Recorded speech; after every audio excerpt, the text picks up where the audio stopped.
Welcome to Planetary Gig Talk, Tales of Music and Magic. I'm your host, Jefferson Glassy, the chief spiritual dude of the Planetary Gig Society, whose mission is creating unity through music, as well as making connections through music with the intention of bringing peace.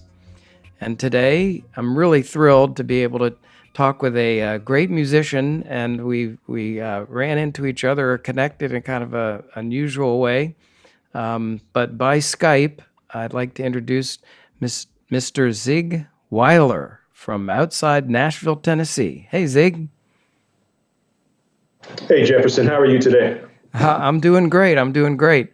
So we connected. Actually, you connected with me because you happened to hear the podcast with Victor Wooten about maybe a month ago, and reached out and told me a little bit about what you do. And I thought, man, this would be great to be able to talk with you, have you on the podcast, and tell folks what you're up to and contribute to this conversation of, how we can make a better world through music. So thanks very much for reaching out and for your time. It's absolutely my pleasure. So tell us a little bit about, what you remember about when music came into your life. I don't know if you were very young, if you started playing the piano, if you took lessons, if your parents were musical or not musical. How did music happen to find you? Great question. I'm originally from right outside of Pittsburgh, Pennsylvania. And my story is a little bit different than what you may typically hear. My father's from Poland. And so I was raised a little bit differently in the house. We would listen to, obviously, European music, polkas, waltzes, classical music, French music. Most of the music, I didn't even understand the words. But the important part was, I remember we had one of those old-fashioned built-in, looked like a big piece of furniture with a turntable inside of it. And the speakers were extremely loud. And I remember listening to vinyl records constantly. But what really struck me with the listening part was the feeling. And I absolutely loved just the joy and the happiness of the music, even though some of it was probably beyond my years of what I could probably understand. However, from that, I remember begging my parents, I wanted to be a drummer. Wow. And I said, no, please, I want to play the drums. Please, please, please. And I'm sure every parent's, nightmare, so to speak. Oh, boy, what are they going to do in the house? Or how's it going to sound? And so finally, I convinced them. And yes, I did start taking drum lessons. And I still remember my teacher's first name. His name's Mike Scungio. How old were you then when you started taking drum lessons? 10. 10, okay. Yep. Yeah, so about age 10, and taking lessons with Mr. Scungio. And I remember going to his basement. It was a tradition back then. Go down to his basement, need a drum set. And the great thing about that, which I can remember just like yesterday, he played the guitar and the trumpet as well. So we did play some polkas and fun stuff, and I learned to read and write music. And then I started taking piano lessons as well. And it just kind of came full circle. And I remember, it came time for saying, okay, the little initial drum set that I had, the little two-piece, I kind of outgrew it. I was like, wow, I'd love something, a little bit better. And I remember my grandparents who were alive at the time, they chipped in with my parents and they bought me my first professional drum set. And it was a Slingerland drum set. And if there are any listeners out there, and I mentioned the word Slingerland, they're probably like, ooh, the late great Buddy Rich played Slingerland and Gene Kruger. And I think, and I remember watching Buddy Rich on the Johnny Carson show. And I remember sitting watching going, who is this man and what is happening here? And it just, the music and the joy and just seeing his facial expressions, I'm like, that's for me. This is what I want to do. And then obviously, and then in that time era, classic rock was real big. So I started hearing all these wonderful rock bands and asking questions. And then friends would share music with me and say, Zig, here, this is Led Zeppelin, this is Styx, this is Steely Dan, and all these wonderful. And then something else, Jefferson was great at that time. The great saxophonist David Sanborn. used to have a radio show. I think it was Sunday Night with David Sanborn. And this will show my age now. Back in that day, I had a $15 realistic Radio Shack little FM radio. And I would lie on my parents' in their house on my bedroom floor in my parents' house. And I would dial in whatever station it was and listen to the David Sanborn radio show. And at that point, I felt that was my introduction to jazz. And I'll never forget hearing the song Mountain Dance by Dave Grusin. And it starts out just very nice, soft pianissimo dynamics. And it struck such a chord, no pun intended, but I loved it. I could still hear the triangle part, just ticka-ticka, ticka-ticka, ticka-ticka. And I loved it and said, this is for me. And through that, I remember at my little job working, whatever money I earned, I couldn't wait to buy whatever jazz album or artist that David Sanborn would suggest or feature that week. Brecker Brothers, Weather Report, I would buy them all and just sit and listen and say, this is for me. It made me so happy listening to that. And even to this day, when I speak with my friends and say, oh yeah, this is a whatever song by Weather Report, check it out. And it's just pure joy to go back in memory lane. But thanks for asking that question. That just it all comes full circle now. Wow. Well, you got bit hard by music. And then did you start I'm guessing in your teens you got into maybe school bands or more lessons or in rock bands? How did you go? Where'd you go from there? Exactly. So we'll just go fast forward. I kept taking lessons all through school. I joined the bands in school, the marching band, the jazz band. We had a pep band for basketball games. We also did some musicals where I was the pit drummer for that and percussionist. And I also have my own band, my own rock band. We always had different names, and even we're still connected on Facebook now and friends, and we reminisce. And some of my friends, and they always kindly remind me, it's very humbling. They say, Zig, we actually used to go by the Zig Wajler band, if you remember. Nice. Yeah, and I just chuckle. And I remember in my parents' basement just trying to learn all these great songs from these wonderful artists and how happy we're just trying to play and go out and doing our gigs. And after that, high school, I moved to California. I remember I said, well, I want to do something different. And I moved to Los Angeles.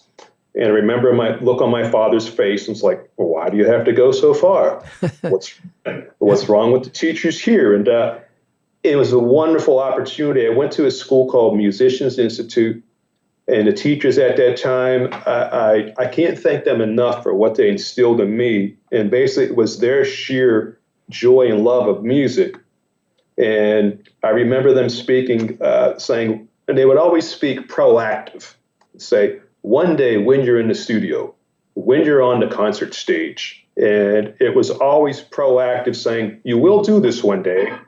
And I look at it now, coming full circle, saying, as an educator myself, working with youth, going, hey, this is your responsibility now. You have the tools that they gave you, the toolbox. It just took a while to sink in, so to speak. But some of my teachers at that time were, the drummers may know that, some of your listeners, the great studio legend, Joe Porcaro. His sons were, they make up the band that we know as Toto. One of the teachers passed away, but I really credit him sometimes when people ask me, how did you learn how to do that? And I say, first of all, it's always being a great listener is the key for music. Mm-hmm.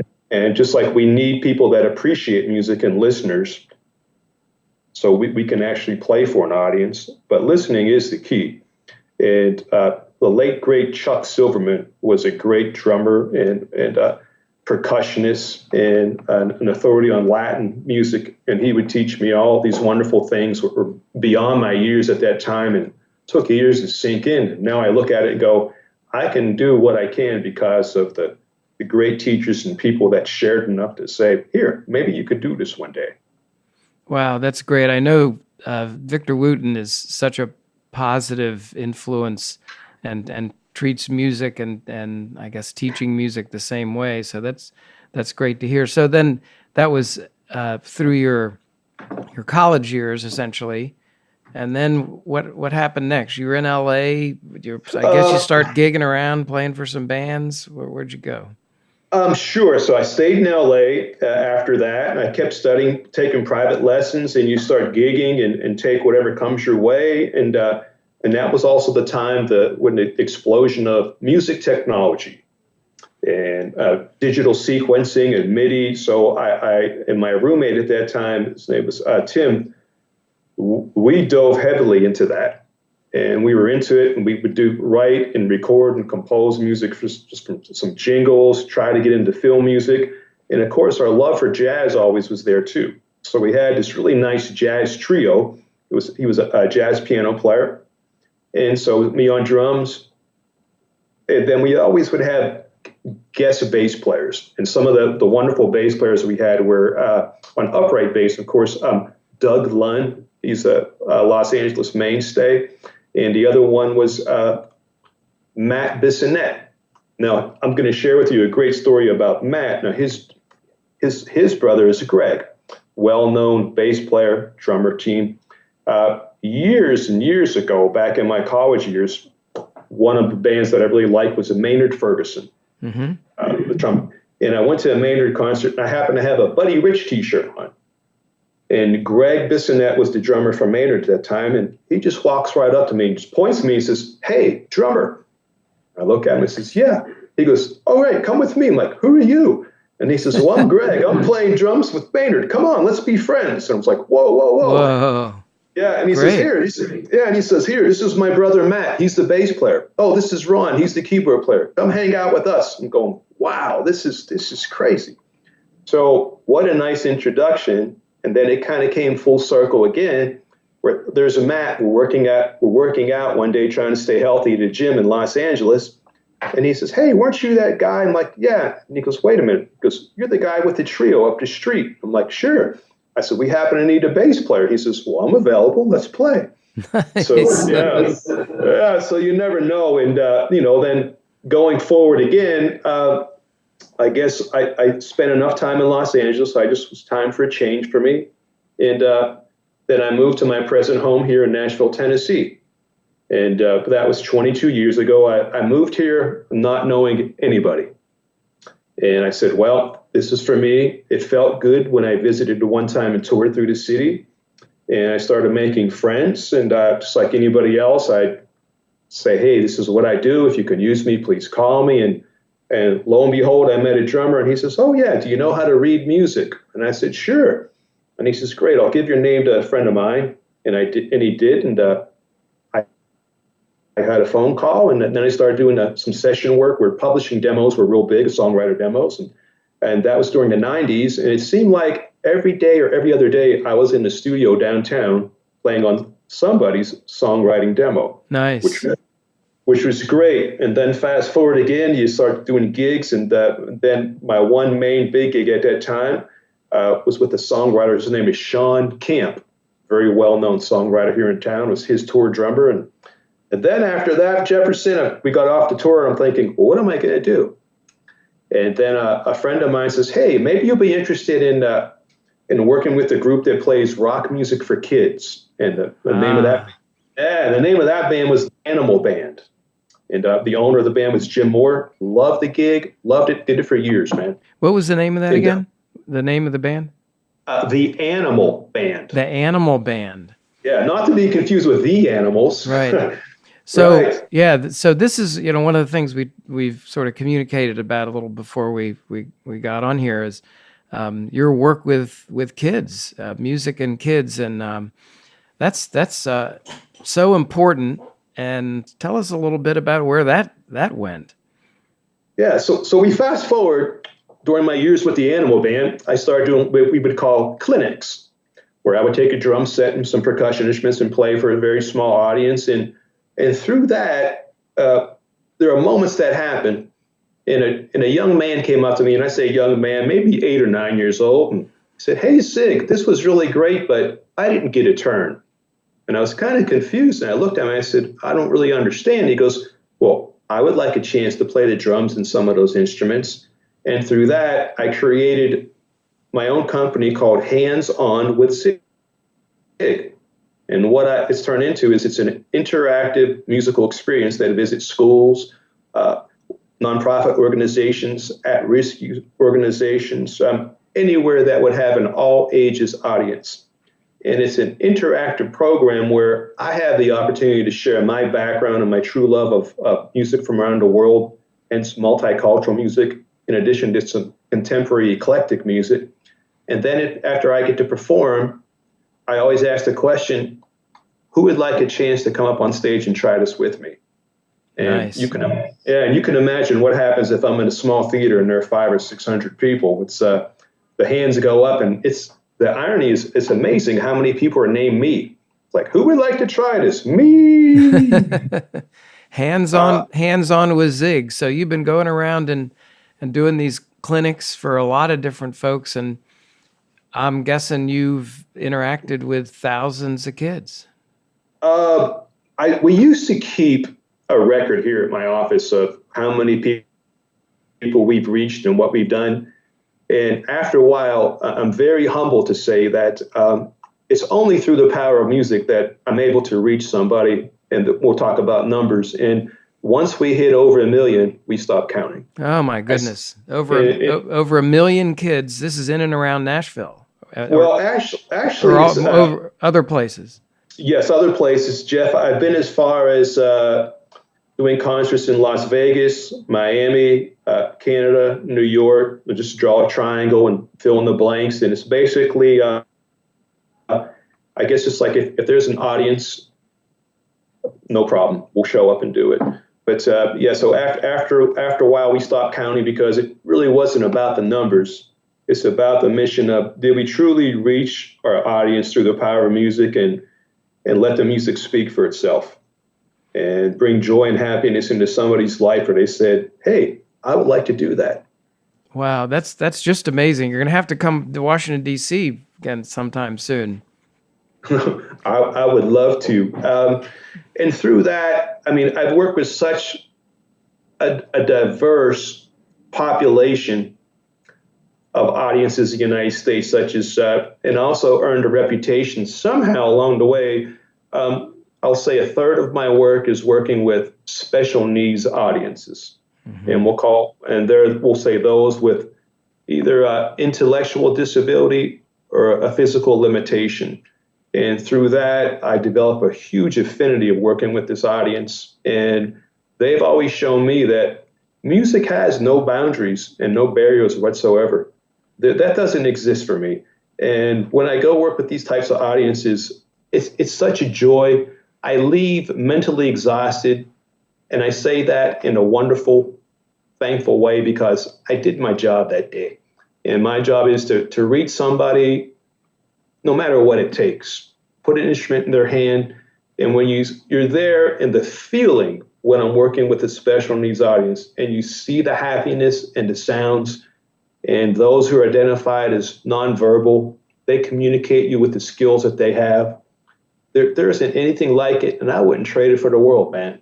It's just to see it and be part of it. It's great. Wow, it's inspiring. I'm getting tears in my eyes over here, Zig. That's just really fabulous. Can you share any particular, memories or examples of, kids or others who've been affected and maybe gone on to do other things, or, any sorts of stories you might want to tell? Yeah, actually, I have several, but I'm just trying to think. We'll do one. And sometimes things happen in people's life, and it's a situation. And so it's how we react to it in a proactive manner.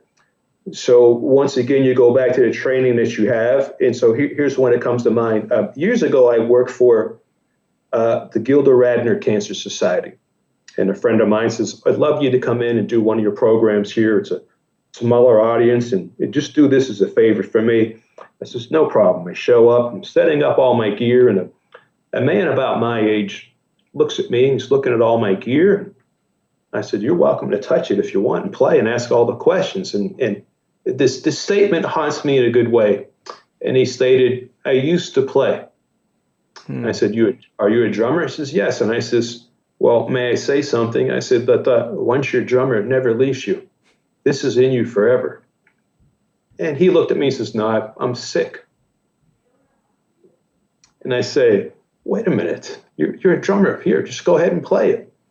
And so he sat down, I did my show, and like we mentioned earlier, I play for a while, and then I say, hey, who would like to interact and try something? And one by one, the audience members come up, and we never talked about what they were going through in their life. It was just, this is about the power of music.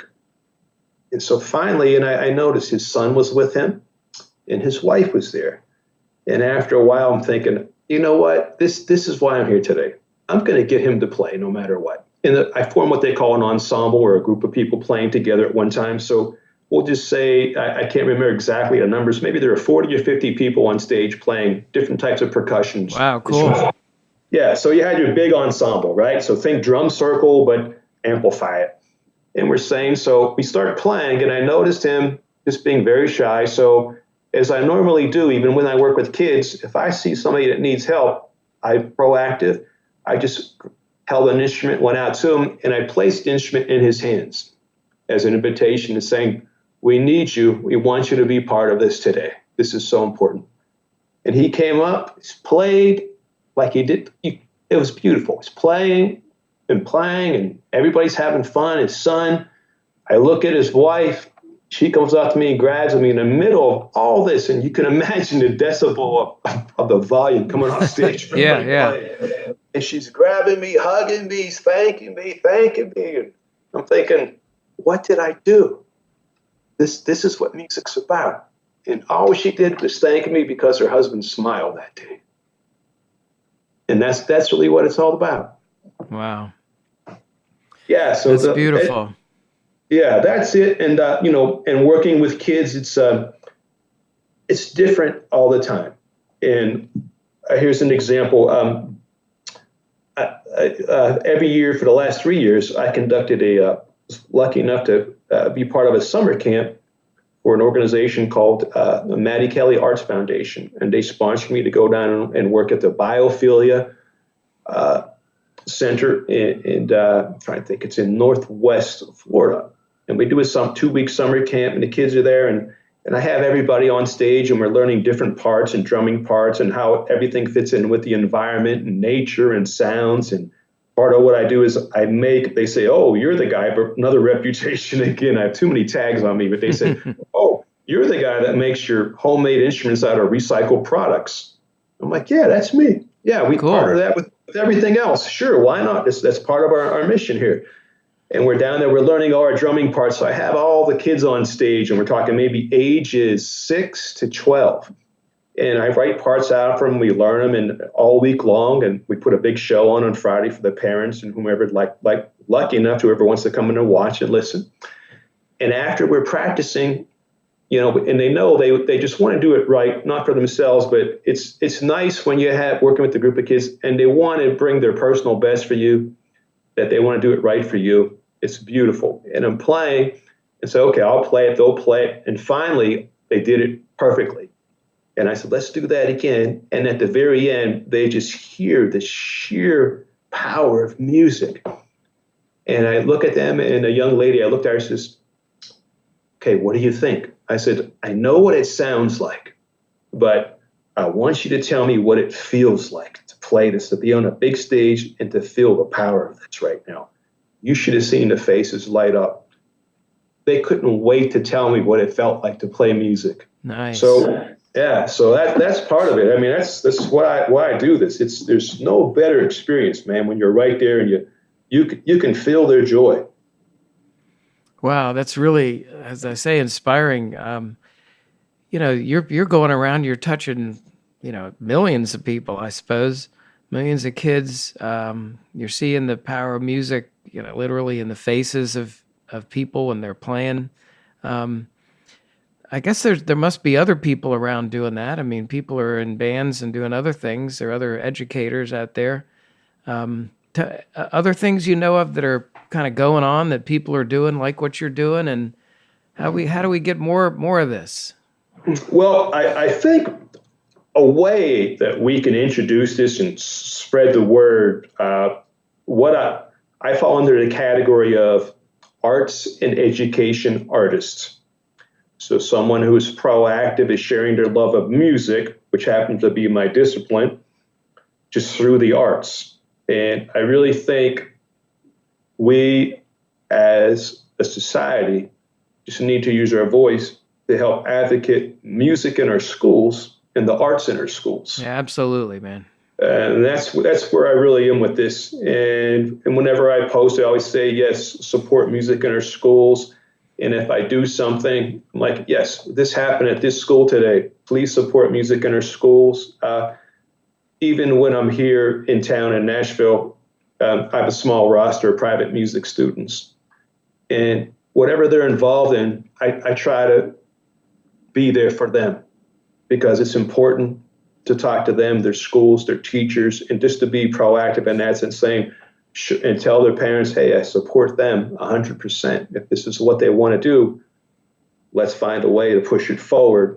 But as an arts and education artist, there's many of us out there. And I would suggest and reach out to them, whoever's listening, I would say, reach out to your local arts council and see how you can get involved. And say you're just a musician, someone like Victor. Okay, well, there are a lot of schools that would love to have you come in and just say, I'm a guest today. This is what I do as a professional musician. And let the kids go ahead and generate all the wonderful thoughts and questions. So I did this 2 weeks ago at a local school. The music teacher called and said, oh, if you have some time, can you please just come help me? And as soon as you have someone reach out and say, we need help to promote music in our school, we're having a hard time, no problem. I went there and stayed half the day, probably visited 4 or 5 classes, took a small drum set, some percussion instruments. We played, had fun, and one of the guys said, hey, do you happen to know the drum beat from Fortnite Boogie Down Dance? And I looked at him, he's probably shocked, and I says, yes, I do. And he had no idea, Zig works with kids. He probably knows his stuff. And I sat down and started playing the drum groove. And there's the kids. They're like going, I can't believe it. I says, and I invite them to the party. I'm like, wait a minute. They're like, well, how do you know that? And then you get to share. Then they open the door for you as far as an educator to say, oh, well, yeah, my background is I had these really cool teachers. Just like your teacher here, she's trying to share some cool things with you. And they're like, wait a minute, but you learned this. Who taught you that? And how did you do that? And, the how, why, what, where, and when questions, all that fun stuff that comes into play. And that's the part that fuels my fire of working with kids. It's you get to answer their questions just based off of your wonderful experiences that you had as a musician. And you package it and say, here's what's available to you. Yeah, wow. A couple more things maybe you could comment on. It seems as though arts in education has been under attack. There's STEM and we need more STEAM, but what can we do about that? And I suppose it's tied into the question issue. I mean, it strikes me from what I read, kids do better when they have music and the arts in their lives. You're right. They do better. And there's numerous white papers and documentation all over the internet that support that. There's brain studies that say the interconnectivity that reacts different parts of your brain through music and what can be accomplished. My personal experiences are that sometimes there'll be a student or child that's maybe they're not the best at math, English, reading, pick a subject. However, there's something that speaks to them through music. And to me as an educator, there are numerous ways to tie this all together with STEM or STEAM. I do this constantly. And I say, by the way, when I teach these patterns, I'm going, oh, who likes math? And they're like, oh, Mr. Zig, do we really have to do math? I'm like, sure, these are patterns. These are odds. These are evens. Here's a group of 4. Here's a group of 8. Just like I say, this is the beats per minute. This is the speed that we go with tempo. And all of a sudden they're going, wait a minute. You're mentioning what Mr. or Mrs. So-and-so did in math class. And I said, yeah, it's all the same. It's just a matter of how we present it. Or such as with social studies and people and places that where that really did exist in society to shape us. I try my best. As an educator, I call those cross-curricular connections. Mm-hmm. And I bring that into play. So even when I go into, say, a school system, we'll call it a general assembly, and they bring everybody in. And most of the time I'm there for doing like 2 really large programs for 2 groups of 500 kids each. And I try to deliver it with great appropriate vocabulary. And I always mention, no matter what, the subjects, so they can actually see the facial expression on their teachers when I say, oh, here's how I'm thinking as far as math. Oh, science, here's how sound moves through the air. And they're going, wow, he mentioned these words. And it's only to give the teacher just a sense of credibility and a platform saying, I always mention, your teachers are the experts in this.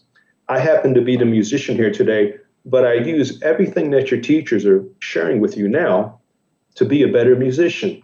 And then the kids look at me a little bit differently and go, wow, you can do that?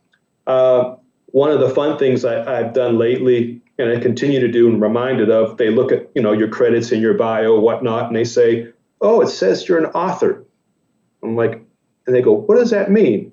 And sometimes it's nice to explain to them. And I carry a couple of my resource books I write for Alfred Music or Alfred Publishing. And I show them the book and they go, wait a minute, that's your name on the book. I'm like, sure. And I'll never forget, I remember this high school guy, he just picked up the book, walks away. I said, what are you doing? He goes, turned around, looked at me and says, did you write all these words? I said, yes, that's what an author does. And he just took the book and walked away. And I thought, okay, that's a victory. He liked it so much, I'll take it as a compliment. So so there's all these wonderful ways you can tie in cross-curricular connections. And it's just using whatever skill set that you have when you talk to somebody. It doesn't matter your background, your level of education. It's like you have this skill set. It's called from life experience. And if you can share that with a young person in a way that connects with them in that short time that you have with them, this is victory for everybody. It makes everything better for everyone that way. And the one thing is, when I work with the young people, I look at them in their eyes, and I always mention, I'm not going to speak at you. I will speak with you today, and I want you to be part of something very special. And I always start by saying, something special is going to happen today. I really don't know what that is yet, but it will happen. Just trust me. And we look at each other. We never raise our voices. The only loud volume comes from the stage when we're all playing together. And at that point, the musicians listening will get a kick out of it. I always say when the ensemble happens in whatever age level you have, and it's the mindset of a child, the beauty of music, experiencing it for the first time. And my joke is, I always tell them, if I'm there with the band director or other musicians happen to come in that day, it says, hey, here's the fun joke. Where's one? I'm not quite sure. We're all hearing it differently, but it comes around every 4 or 5 measures. Check it out.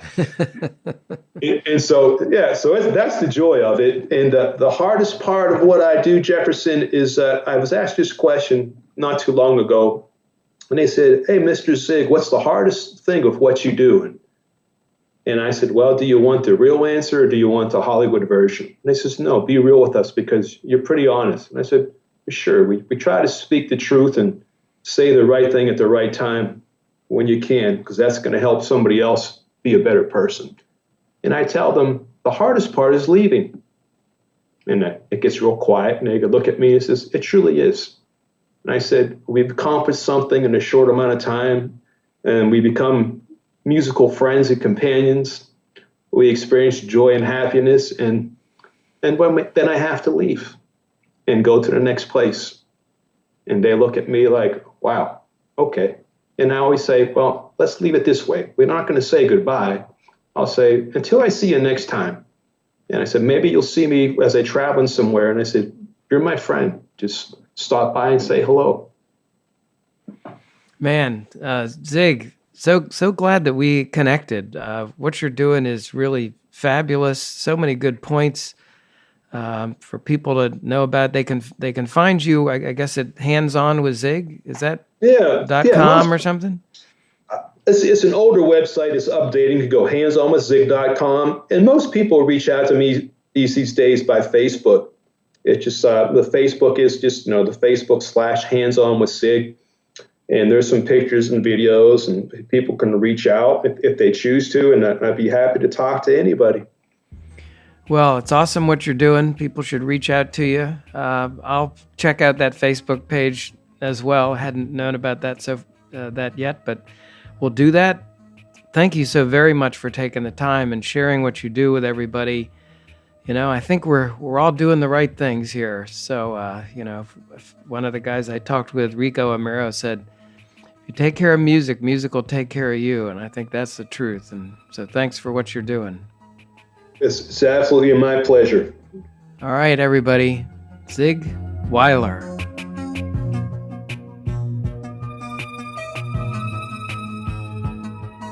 You've been listening to Planetary Gig Talk, Tales of Music and Magic. I'm your host, Jefferson Glassy, Chief Spiritual Dude of the Planetary Gig Society. We talk with musicians and others about the power of music and how we can use music to help create a better world. Please check out our website, www.planetarygigs.org, for information about some of the organizations promoting music and musicians, resources about the power of music, books, movies, articles, including new research on music and the brain. We welcome your support.